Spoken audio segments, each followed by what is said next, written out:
The darkness falls on the city of light. The loft was an artist's sanctuary, a chaotic masterpiece of canvases stacked like dominoes and the intoxicating scent of turpentine and oil paint.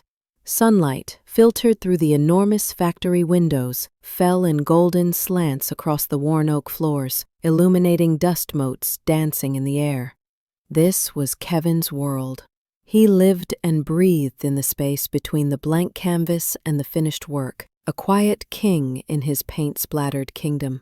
He wasn't a prodigy, not a name in the galleries, but Sarah saw him for what he was. She saw the soul in his brushstrokes, the story in every color he chose. Sarah, with her sharp mind and even sharper wit, was a meteor that had crashed into his quiet life. She was the heiress to the Sterling Group, a sprawling conglomerate of glass and steel. Her father, Mr. Sterling, was a titan, a man carved from granite and ambition. He presided over boardrooms like a god over mortals, his power measured in market shares and the hushed respect of 1,000 employees. Kevin in Sarah's life was a beautiful, jarring contrast. His days were spent in solitude, wrestling with form and color. Hers were a whirlwind of charity galas, corporate dinners, and high-stakes meetings. But in their quiet moments, they found a perfect stillness. They would curl up on the plush couch, Kevin sketching in a notebook, while Sarah read financial reports, their worlds a perfect, improbable Venn diagram. That day started like any other. A phone call woke him, Sarah's cheerful voice from the road. She was on her way back from a meeting upstate, promising a bottle of their favorite wine and a night of no distractions. He spent the afternoon cleaning his brushes, humming a melody as old as the wind, a profound sense of peace settling over him. He was a man with everything he ever needed, a passion and the woman he loved. The peace shattered with a single jarring ring of the doorbell. It wasn't Sarah. It was 2 police officers, their faces grave and shadowed by the brim of their caps. They didn't need to say a word. The hollow silence between their questions, "Are you Kevin?" and "Are you married to Sarah Sterling?" told him everything. She hadn't made it home. Fingertips could conjure her back into existence. Her favorite coffee mug was still on the counter. Her scarf lay draped over the back of a chair, still holding the faint scent of her perfume. These were not just objects. They were relics of a life that had been brutally, incomprehensibly extinguished. The funeral itself was a spectacle, an event choreographed for the cameras and the public eye. Kevin, dressed in a borrowed suit that felt like a straitjacket, was merely a prop. He stood at the front, a handsome, hollow-eyed widower, while Mr. Sterling, a monument of somber resolve, spoke of his daughter's brilliance and generosity. The man's voice, a deep, resonant rumble, seemed to fill the entire cathedral. It was a performance. Kevin saw no tears in Mr. Sterling's eyes, only a ruthless, calculating efficiency in the way he greeted the endless line of mourners. The cold truth of the situation began to set in immediately after the last limousine pulled away. The next day, a team of lawyers arrived at the loft, led by Sterling's chief counsel, a man with the face of a shark and a handshake like a steel trap. They presented Kevin with a stack of papers. "For your protection, Kevin," the lawyer said, his voice a smooth, hollow baritone. "The Sterling Group is a public trust. We must ensure a seamless transition of Sarah's assets." The language was sterile, and its intent was a dagger to the gut. The papers were a legal noose. They required Kevin to sign over control of all of Sarah's financial holdings to her father's company. They cited a prenuptial agreement, which Kevin vaguely remembered signing without ever reading, and a new addendum, drafted just days after Sarah's death, citing mental duress on Kevin's part and a need to protect the estate. Kevin's blood ran cold. "This is insane," he whispered, the words catching in his throat. "Sarah would never have wanted this." A new figure emerged from the shadows of the doorway, Mr. Sterling himself, his gaze like twin shards of ice. "Sarah trusted me to handle her affairs, Kevin. I am her father. She knew I would protect her legacy. Her legacy or your assets? Kevin challenged, the greed to discredit him, to make him seem unfit to inherit. Kevin refused to sign.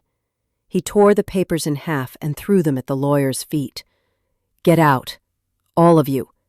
Get out of my home. Sterling's expression didn't change, but his eyes narrowed to slits. This is a grave error, Kevin.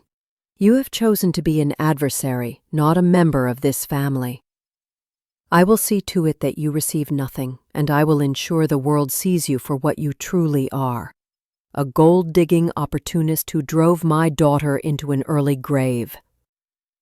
He turned and walked out, his polished shoes echoing on the floorboards, leaving Kevin standing alone in the silent loft, surrounded by the scent of paint and the ghostly memory of his wife. The door clicked shut with a chilling finality. Kevin was not only grieving a loss, he was being erased from the life he had built, his love branded a lie and his identity dismantled, piece by piece, by the man who was meant to be his family. The frame. The police returned 3 days after the lawyers left. This time their demeanor was different. There was no pretense of sympathy, only cold, professional suspicion. They walked through the loft like investigators at a crime scene, their eyes scanning every corner. Kevin felt a deep, sickening dread as they zeroed in on his work table, where a small, unassuming bottle of prescription pills lay. These belong to your late wife, Mr. Sterling. The lead detective, a man with a tired face and sharper eyes than a hawk, asked. Kevin's mind went blank. Sarah had suffered from chronic migraines. She kept a bottle of strong painkillers with her everywhere she went. She must have left it behind. Yes, Kevin said, his voice a dry rasp. She had migraines. The detective nodded slowly. And these were found in her glove compartment, correct? A knot tightened in Kevin's stomach. He remembered checking the car, desperately looking for a piece of her, and had found nothing but the broken glass and twisted metal of the accident. How had it gotten here? He shook his head. No, I never saw in horror. This isn't mine. I didn't do this. His mind raced, a frantic search for the truth. He had an art show a few months ago. Sarah had brought her father's assistant to the opening. They had been alone in the loft for just a few minutes while Kevin fetched some water. Could it have been then? Could they have planted it? But the cold eyes of the detective didn't waver. It's all here, Mr. Sterling. The means, the motive, the evidence. The trial was a blur. The courtroom was a theater, and he was the main character in a play he hadn't rehearsed. Mr. Sterling was the star witness, his testimony a masterpiece of calculated grief and cold condemnation. My son-in-law was a good man, he said to the jury, his voice cracking with feigned emotion. But he was desperate. He had a talent, but he was drowning in debt. He was a good man who made a terrible mistake. He tried to take advantage of my daughter's kindness. The prosecution painted a damning picture. Kevin, the broke artist, saw his path to fortune through his wife's death. The pills, the forged documents, the fabricated arguments, all of it was presented as irrefutable proof. Kevin's lawyer was a public defender, overworked and outmaneuvered at every turn by Sterling's high-priced legal team. The moment the jury read the verdict, guilty, Kevin's world turned to ash. The sound of the gavel was the final nail in his coffin. He looked at Mr. Sterling, who sat in the front row, his face a mask of sorrowful victory. Their eyes met, and in that fleeting moment, Kevin saw not grief, but a flash of pure, unadulterated triumph. It was the look of a man who had won the game, who had meticulously planned and executed a perfect maneuver. As they led him away in handcuffs, Kevin's mind finally cleared. The grief, the shock, the denial, it all burned away, replaced by a cold, searing hatred. This wasn't a mistake. This wasn't an accident. This was a plan, a brilliant, evil plan, orchestrated by the man who was supposed to be his family. Kevin had not only lost his wife, he had lost his life, his freedom, and his name, and he knew, with the chilling certainty that settled, handsome artist who had gotten caught up in a corporate family scandal. They left him alone, respecting the shroud of sorrow that seemed to cling to him. For a time, he allowed it. He would stare at the cracks in the concrete wall, his mind replaying the final moments in the courtroom, the look on Sterling's face, the cold, hollow sound of the gavel. But one day, staring at his reflection in the polished metal of his bunk, something shifted. The face he saw wasn't his. It was the face of a man a few years older, with hollows under the eyes and a beard he had forgotten to shave. This wasn't Kevin, the man who saw beauty in a sunbeam or found joy in a single perfectly mixed color. That man was gone, crushed under the weight of a powerful lie. In that moment, a new cold clarity settled over him. Grief was a luxury he could no longer afford. It was a weakness. Hatred was a far more useful tool. He began to view his cell not as a prison, but as a crucible. The outside world was a complex, multi-layered problem, and he was being given the time to solve it. His passion for art had been about seeing the world in patterns, in shades, in negative space. He now applied this discipline to a new canvas, the Sterling Group. The prison library became his new studio. While other men checked out dog-eared pulp novels, Kevin immersed himself in a different kind of literature. He started with books on corporate law, moving to forensic accounting, then to the finer points of international finance and the histories of great American business empires. He studied them all, devouring the dry, dense language like a starving man. He learned about shell corporations, asset manipulation, offshore trusts, and the countless subtle ways the wealthy hid their wealth and power. He wasn't just reading. He was sketching a blueprint. He used his artist's mind to visualize the complex web of Sterling's holdings, seeing it not as a list of numbers, but as a flawed and intricate machine. He began to see the weak points, the subtle cracks in the facade of Sterling's perfect empire. The man was a public figure, a master manipulator, but no masterpiece is without its imperfections. Kevin's eyes had gone out, replaced by a cold, calculating fire. He wasn't plotting to escape. He was plotting something far more devastating. He was going to walk out the front gate and systematically, meticulously, and with the patience of a true artist, take everything from the man who had taken everything from him. Not with violence, but with the cold, brutal, irrefutable truth. He wasn't just getting justice, he was going to paint a portrait of ruin, and Mr. Sterling would be the one on the canvas. The new mask. The prison gate groaned open, a sound like a beast stirring from its sleep. Kevin didn't look back. The air outside tasted of exhaust fumes and a raw freedom he hadn't known in years. He wasn't the same man who had been led away in handcuffs. His body was leaner, his face etched with a new, unreadable stillness. He carried a worn-out duffel bag and a new identity in his mind. Elias Vane. Elias Vane was not an artist. He was a ghost, a whisper. He had no past, no family, and no emotional baggage. The name was chosen for its anonymous, almost clinical sound. His first move was to a cheap, sparsely furnished apartment in a forgettable part of the city, a place where people came to disappear. He didn't hang a single painting on the walls. He didn't own a single brush.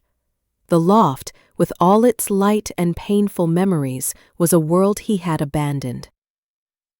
His first real action was to create a digital footprint for Elias. Using a prepaid burner phone and a library computer, he built a false resume, a network of fake social media profiles, and a convincing backstory. Elias was a well-traveled consultant in art appraisal and investment, specializing in the authentication of rare works and the discreet sale of private collections. It was the perfect cover. It used his existing knowledge but placed him in a world of high-stakes commerce, far from the sentimental passion of creation. He started small. His first job was for an auction house in the city's gallery district. They needed a consultant to verify the provenance of a collection of sculpture, web of connections that led, like threads, directly back to the center of the spider's web, the Sterling Group. He found out that Mr. Sterling was working on a massive deal to acquire a prominent gallery and was seeking to expand his personal collection. This was the opening Kevin had been waiting for. He had not only perfected the art of forgery in his mind, he had also spent years studying the intricacies of the art market. He understood that the most powerful lies were built on a foundation of truth. He would use their greed against them, just as Sterling had used his grief against him. He was a ghost, a mask, a weapon, waiting for the right moment to strike. The man named Kevin was gone. Only Elias Vane remained, and Elias had a job to do. First strike. The boardroom breach. Elias Vane's reputation was his armor. It opened doors that had been slammed in Kevin's face. His name, a mere 2 weeks after he had created it, was whispered in hushed tones among the city's corporate elite. He was known for his cold logic and his almost supernatural ability to spot a deal's weaknesses. It was time to put that reputation to use. The target was a massive real estate development deal, a cornerstone of the Sterling Group's future. Mr. Sterling was betting his legacy on it, a gleaming skyscraper complex called the Legacy Towers. He had secured financing from a half-dozen powerful investment firms, but one of them was known to be notoriously cautious and difficult to deal with, the formidable firm of Blackwood and Sons. Elias set his plan in motion. He didn't approach Blackwood and Sons directly. That would be too obvious. Instead, he made contact with a mid-level analyst at a rival firm, a young man hungry for a promotion. Elias presented himself as an anonymous informant with a tip about a looming crisis in the real estate market. The crisis was a carefully constructed lie built on a foundation of truth. From his months of study in prison, Kevin knew every intricate detail of Sterling's development project. He had discovered a series of convoluted, high-risk land use agreements in the fine print of the public records. These were the project's hidden flaws, the kind of small legal tripwires that could unravel a billion-dollar deal. Sterling had cleverly buried them, assuming no one would ever bother to look. Promises. The board members, already wary of Sterling's ambitious and sometimes reckless nature, began to question the deal. Elias, working from the shadows, leaked another small piece of information to a financial blog he had created under a fake identity. The blog post, written in technical, dry language, casually mentioned the hidden risks of the Legacy Towers project. The blog post was just a spark, but it landed on dry tinder. The institutional paranoia of Wall Street did the rest. The partners at Blackwood and Sons, fearing a scandal or a financial sinkhole, quietly pulled their funding. It was a small blow, but it was a crucial one. It created a crack in Sterling's perfect facade. When the news of Blackwood's withdrawal went public, other investors began to get nervous. Rumors of instability and poor oversight started to circulate. Sterling, the titan who had always been a step ahead, was suddenly on the defensive, forced to spend his time and his political capital reassuring a panicked board. Kevin watched it all from a coffee shop, a ghost in plain sight. He felt no triumph, no elation. He only felt a cold satisfaction. This wasn't a victory. It was just the first move on a very long chessboard. He had made his enemy's first piece tremble, and he was already calculating the next move. He had shown them that Mr. Sterling's empire was not invulnerable, and in doing so, he had just put himself one step closer to his ultimate goal. The art of deception. The chaos in the Sterling Group's boardroom was a symphony of destruction to Elias Vane's ears. The financial press, sniffing blood in the water after the Blackwood and Sons withdrawal, began to question Sterling's leadership. The man was a proud public figure, and the loss of face was a far more potent weapon than any legal filing. It was time for the next move, a direct assault on the heart of Mr. Sterling's ego. Elias knew Sterling's passion wasn't just money. It was the acquisition of power and prestige. For him, art wasn't a form of expression, but a badge of status, a rare coin to be collected. Sterling had long coveted a masterpiece by the legendary artist Armand Dubois' perfect lie into an old one. The work was a masterpiece of deception, a painting that not only looked authentic, but felt it too. He was confident it would fool even the most expert eye, all except his own, of course. Once the masterpiece was complete, he set the trap. He fabricated a provenance for the painting, a detailed but untraceable history of its journey from a forgotten European convent to a private American family where it had been languishing for decades. Through his network of high-end contacts, he discreetly let a reputable art broker know about the find. This broker, a man known for his greed and discretion, was the perfect pawn. The broker, smelling a massive commission, approached Mr. Sterling. The titan of industry was captivated. The chance to own a piece of art that no one else had was irresistible. Sterling's art consultants verified its authenticity, but Elias knew their methods. He had studied them in prison. They would rely on historical records, pigment analysis, and stylistic consistency, all of which he had perfectly replicated. They would never consider that the work was an entirely new creation. The deal was finalized. Sterling paid a staggering amount for the Forgotten Saint, a sum that bled into his company's accounts and further weakened his financial standing.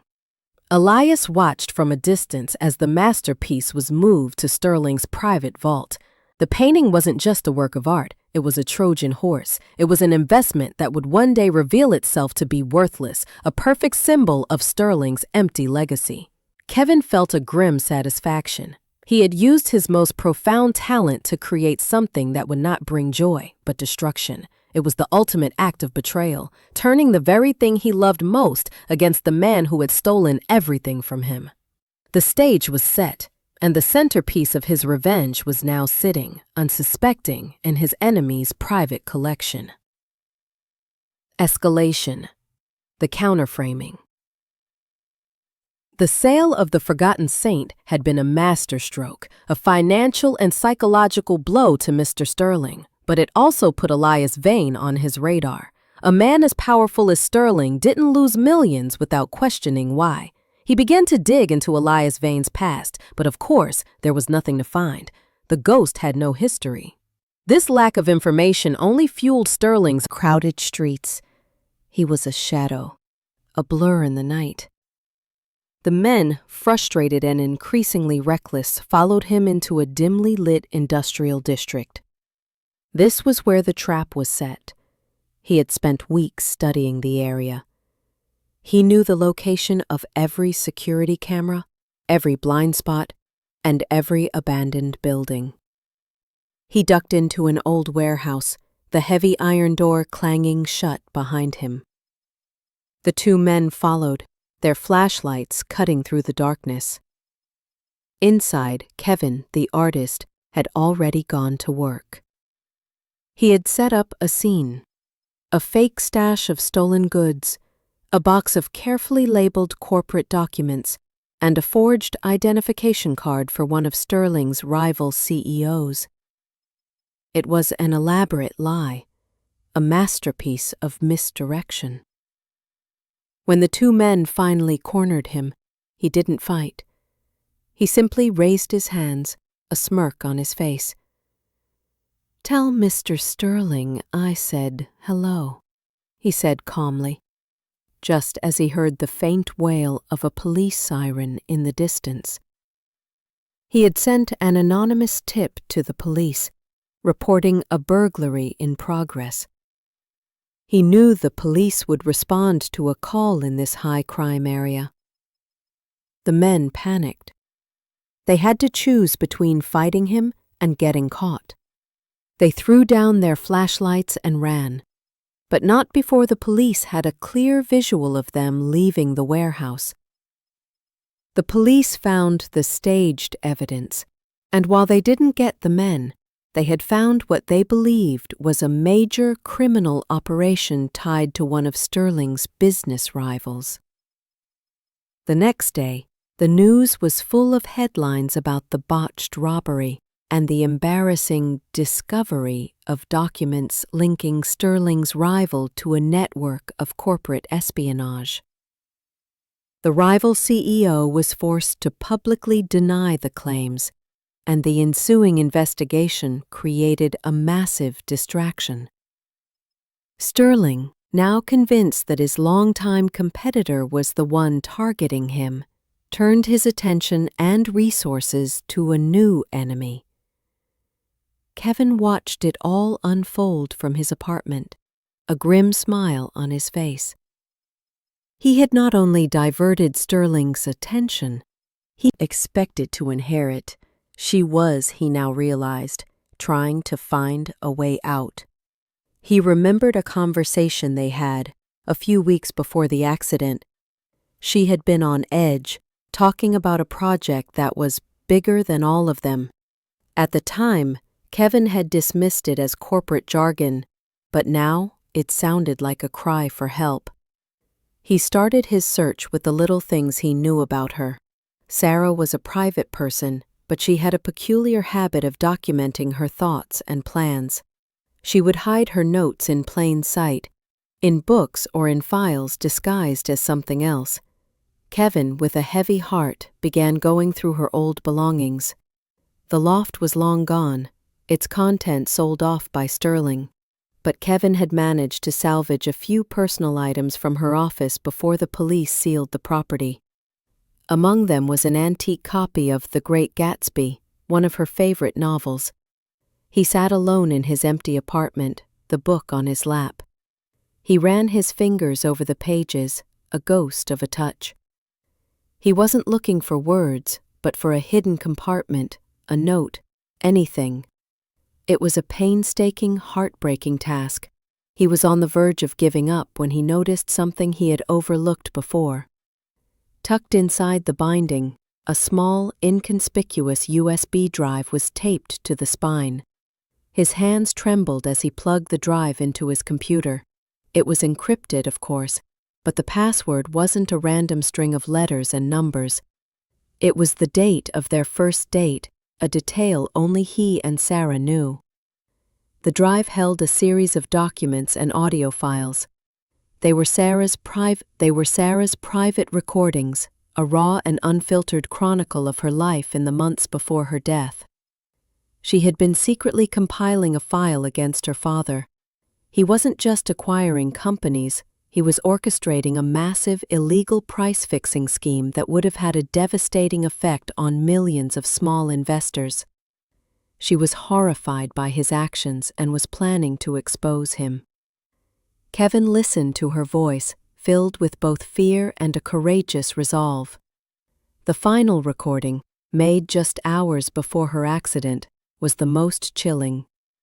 She was on the phone with a lawyer, discussing a plan to leak the documents to a video from Sarah's dashcam that showed 2 other cars forcing her off the road. Kevin now had what he needed, the full story, the reason for the legal papers, the frame job, the sheer cold-blooded cruelty of it all. Sterling hadn't just tried to disinherit him, he had indirectly caused his own daughter's death and then blamed the very man she loved. The pain returned, sharper and more precise than ever. But this time, it was a weapon. He no longer felt like a victim. He felt like a soldier with a clear mission. The game was over. The time for subtlety and misdirection was done. It was time for the final act.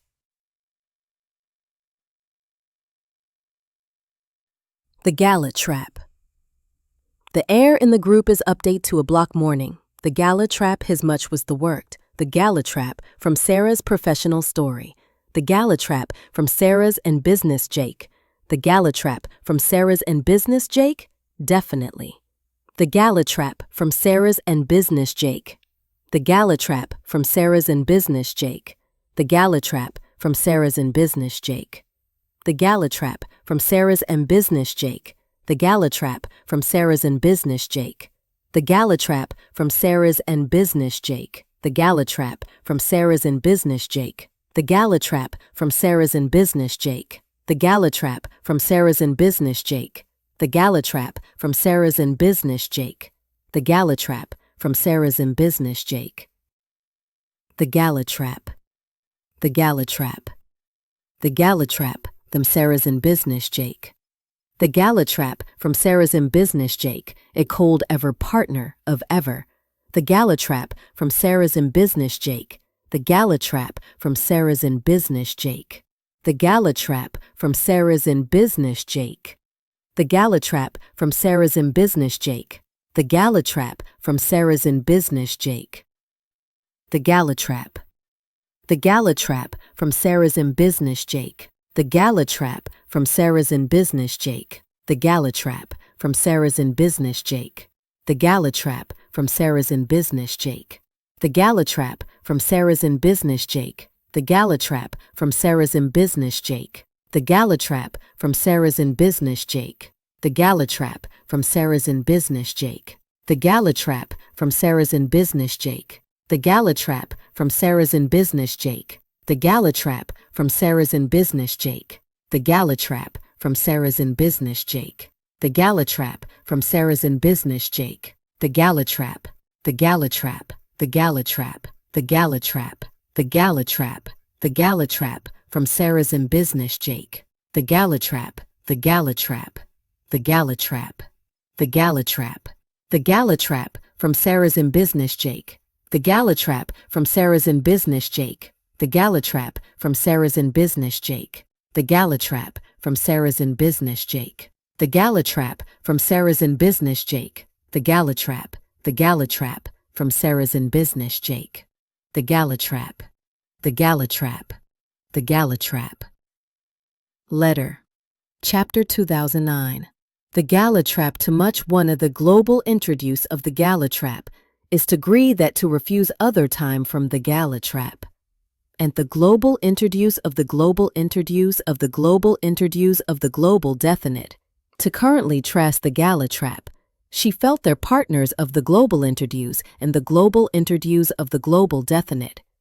The global introduce of the global introduce of the global introduce of the global introduce.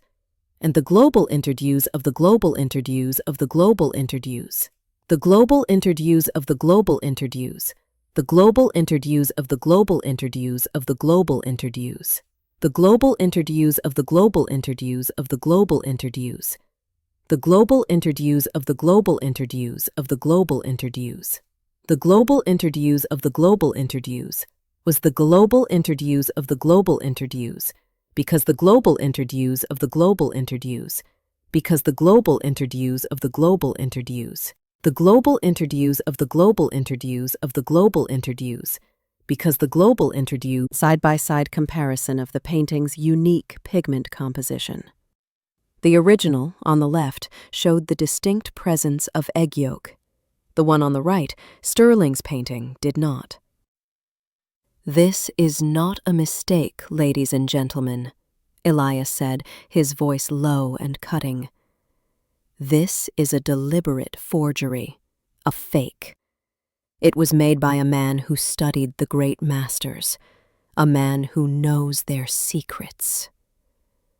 The crowd buzzed with disbelief and rising anger, but Kevin was not finished. He played an audio file on his phone. It was the voice of Mr. Sterling himself, talking to his chief counsel. The recording detailed the plan to use forged documents and a fake robbery to frame a competitor. It was the conversation that had convinced Sterling his rival was the one behind his troubles. Sterling's face went white. He had not anticipated this. "This is a setup," he bellowed, his composure shattering completely. "This is a lie. I don't know who this man is." Elias Vane finally stepped into the light, letting the mask fall. He looked at Sterling, his eyes no longer cold, but burning with a quiet, lethal fire. "Yes, you do," he said, the words ringing with a final, devastating truth. "I am the man you stole from, the man you framed, the man whose wife you killed." He then projected the dashcam video from Sarah's car onto the screen. The silent footage showed the black sedan and the SUV forcing Sarah off the road, a desperate maneuver that ended in tragedy. The horrified gasps from the audience were the final, satisfying note of his symphony of revenge. The illusion was shattered. Sterling's empire of lies was crumbling before his eyes. The room descended into chaos as investors, reporters, and law enforcement officers swarmed the stage. Sterling, once a titan, was now a cornered animal, his world collapsing under the weight of his own crimes. And Kevin, the artist, the victim, stood quietly in the center of the storm, watching his masterpiece of vengeance finally come than a simple corporate spat. The next few days were a whirlwind of media frenzy. News headlines screamed of fraud, conspiracy, and murder. Mr. Sterling's carefully curated legacy was dismantled piece by piece. The forged painting was the least of his problems. The financial irregularities, the shell corporations, the illegal price-fixing schemes, they all came to light, exposing the rot at the core of his empire. Sterling's closest allies and business partners, fearful of their own reputations, turned on him, a pack of wolves sensing the alpha's weakness. The most painful unraveling was the truth about Sarah's death. The dashcam video, combined with cell tower data and new witness testimony from the gala, provided law enforcement with a clear path. The drivers of the two cars that forced Sarah off the road were identified as private security operatives working for Sterling. They had been given a simple directive: intercept Sarah and retrieve the files. They were not told to kill her, but in their panicked, high-speed chase a mistake was made, a fatal miscalculation. Sterling had not pulled the trigger, but he was undeniably the man who loaded the gun. Kevin was not arrested, but he was questioned relentlessly. He had anticipated this. His actions were those of a whistleblower and a victim seeking justice, not a criminal. He explained his new identity as a necessity, a way to move in a world that would have otherwise shut him out. The police and the public now saw him not as a disgraced opportunist, but as a man who had lost everything and found a brilliant, methodical way to get it back. He sat alone in his stark apartment, a cup of coffee growing cold in his hands, watching a live report on the news about Sterling being denied bail. He should have felt a sense of victory, a surge of elation, but there was only a vast, empty silence. The man who had taken everything was now a broken figure in a prison jumpsuit. And Kevin was free. But the freedom was hollow. The revenge was complete, but it didn't bring Sarah back. It didn't fill the gaping hole she had left behind. So alive with the passion of creation, had spent years studying legal documents, forging papers, and creating elaborate lies, They felt foreign to him, tools of a machine, not instruments of an artist. He bought new paints, a blank canvas, and a set of brushes. He didn't have a plan, no grand vision. He simply started, mixing a deep midnight blue on his palette. He worked for hours, not with the feverish energy of his youth, but with the quiet, methodical focus he had learned in prison. He wasn't painting for a gallery or a buyer. He was painting for himself, an act of exorcism. The painting was stark and unadorned. It wasn't a vibrant landscape or a hopeful portrait. It was a single solitary wave breaking on a desolate black shore. The foam was a stark white against the darkness, a fleeting moment of beauty in a world of endless shadows. It was a self-portrait, a raw and honest representation of the man he had become. He was the wave, crashing onto the shore of his past, and the victory he had fought so hard for felt as fleeting and cold as the foam on the sand. He finished the painting at dawn. He looked at it for a long time, then placed the canvas against the wall. It was a good painting, perhaps the most honest he had ever created. He packed up his brushes and his palette and walked to the enormous window, watching the sunrise paint the city in hues of orange and pink. He saw the world with the eyes of both Kevin and Elias. He saw the beauty, but he also saw the cold, ruthless logic that lay beneath it all. He had won. Mr. Sterling was gone, his empire a ruin. The truth about Sarah's death was now public, her name cleared. The legal battles would continue for years, but the core of the conflict was over. He had regained his freedom and his late wife's estate, but he didn't want any of it. He had fought for justice, not for money. He called his lawyer and instructed him to set up a foundation in Sarah's name, dedicated to helping families of victims of white-collar crime. He left the loft, not with a sense of triumph, but with a quiet, peaceful emptiness. He had traded